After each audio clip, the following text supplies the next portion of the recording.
Welcome back to Virginia This Morning, live here on CBS 6. Get your pen and paper ready. This is a dessert recipe you're definitely going to want to write down. Let's get to it right now. We're back in the virtual Virginia This Morning kitchen with our good friend Mary Rapoport of the Virginia Egg Council to make a presidential pumpkin pecan pie. Good morning, Mary. Good morning. And you know, Andreas, in this time of this crazy election time, someone sent me this cookbook. It's called Capitol Hill Cooks, and it's recipes from the White House, Congress, and all the past presidents. So you can see that I've been making little notations here. I'm going through the cookbook. If something appeals to me, I put a little note in there, and I come across pumpkin pecan pie that's been submitted by Ronald Reagan. It's either Ronald Reagan or Nancy Reagan or maybe even his secretary, right? But anyway, I'm reading it and I'm thinking to myself, well, that's pretty cool, because with so many people having Thanksgivings and Christmases with smaller groups, you don't need that many desserts. Everybody likes pumpkin, everybody likes pecan. Why have two? Why don't you just have one, put them all together? And that's what we're making today. It's kind of my take on Ronnie's recipe. I love it. So anyway, and this is for all the folks. I'm going to give some tips about making pies, because this is for all the folks that maybe never made a pie before, and this is your first year. First thing is the crust. Super important. You either bake it from, mix it from scratch, which I tell you, that's not me. Too time consuming. I can do it, but it's just too time consuming. Or you can buy a frozen one that's in one of the little aluminum foil containers. But I like something a little nicer. So what I do is I buy rolled pastry dough. It's in the refrigerator section. It's actually very close to the eggs. They come in a box with two of those in it. You bring them to room temperature, open it up. It's all rolled out. Put it in your own pie plate like this. And then what you do is you bring it up on the sides. And this is called crimping. You just kind of make this little crimping thing all around the edge. Does that look hard? No, I think I can manage that. That looks, it's got to have the perfect dish to put it in, it looks like. Well, this is the Pyrex pie plate. There are a lot of different ones on the market, but I really like a real pie plate. Okay, once that's done, to make it a little more homemade and a little more gourmet, I've mixed up 1 egg and a tablespoon of milk, and I'm putting it right around the edges like this. And what this will do is, as it bakes, it's going to make it shiny. And also, that's just a little tip that makes it look like you've been doing this from scratch. And then a little bit of sugar around the edge. And that makes it really crunchy and pretty. I'd never heard of putting the sugar around the edge. I had definitely heard about making it shiny with your egg, but that is a pro tip right there. It's like you're having like a cookie at the end. The next thing is pecans. You need a cup of chopped pecans. Now, I find that often you take a bite of them and they're not very crisp. They're not very crisp to begin with. They're going to really not be crisp when you put them in the pie. So just put them on a piece of foil like this. Put them in the oven while the oven is preheating for a couple of minutes, 5 minutes.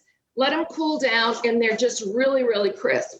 So they go into my pie. They can actually either go on the top of the custard or the bottom of the custard.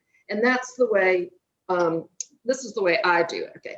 The next thing you do to be a tip for making a pie is make like a circle out of foil. It can be out of parchment either. But just measure your pie plate. Anybody can do this. The kids can help you do this. And before you put this in the oven, it's going to go on top like this. And then the crust is not going to get super dark. Do you know what I mean? It's going to be nice golden brown.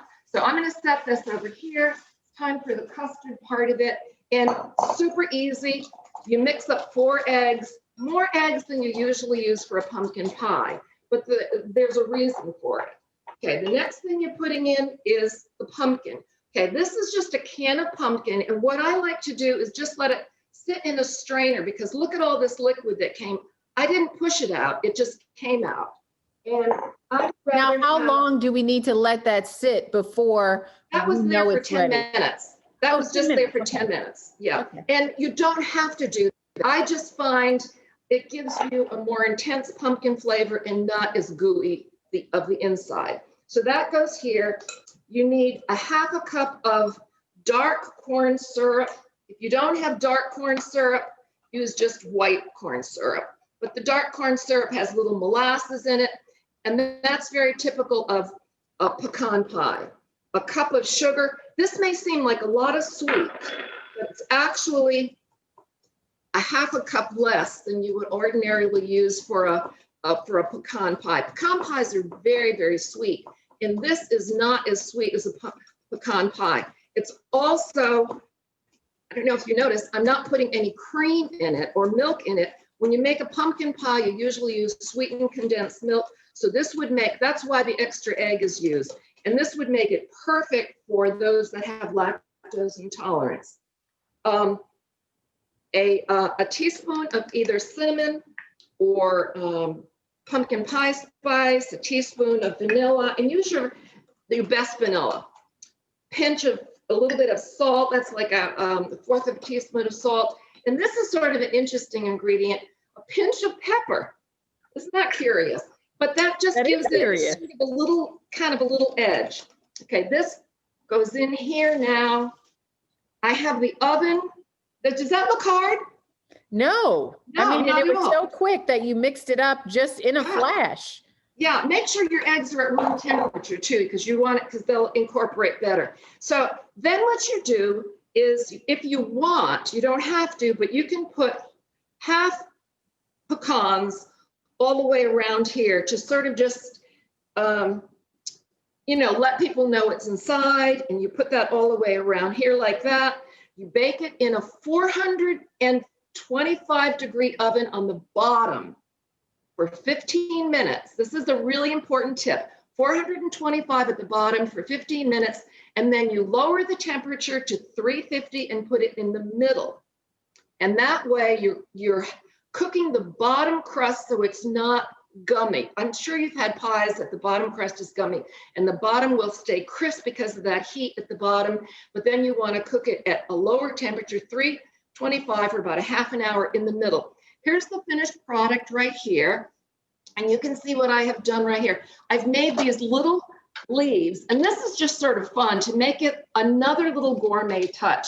I've made leaves out of that extra, I told you that the pie crust that I bought, it comes with 2 of those rolls. So you can take one of the rolls and use it for the pie crust, and take another roll and use it for, look at this, is this adorable? Great for small households during the holidays. Thank you so much, I wish I could Mary. give it to you right now. I know, I wish I could taste it because it looks fantastic. And you're right, so the delicious. perfect way to blend a few different desserts together. Exactly. And you may not be cooking quite as much this holiday season. Yeah. Thank you so much for being with us. For those of you interested in making your own pumpkin pecan pie, we'll be posting the recipe on our website at WTVR.com/DTM.